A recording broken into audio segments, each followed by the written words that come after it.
இலக்கண கவிதை எழுதிய அழகே உருகியதே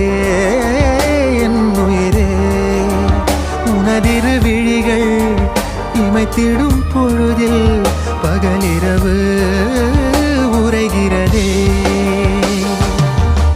இதயம் கேட்குதே என் காற்றாக கனவாக கை வீசும் காதல் இவள் யாரோ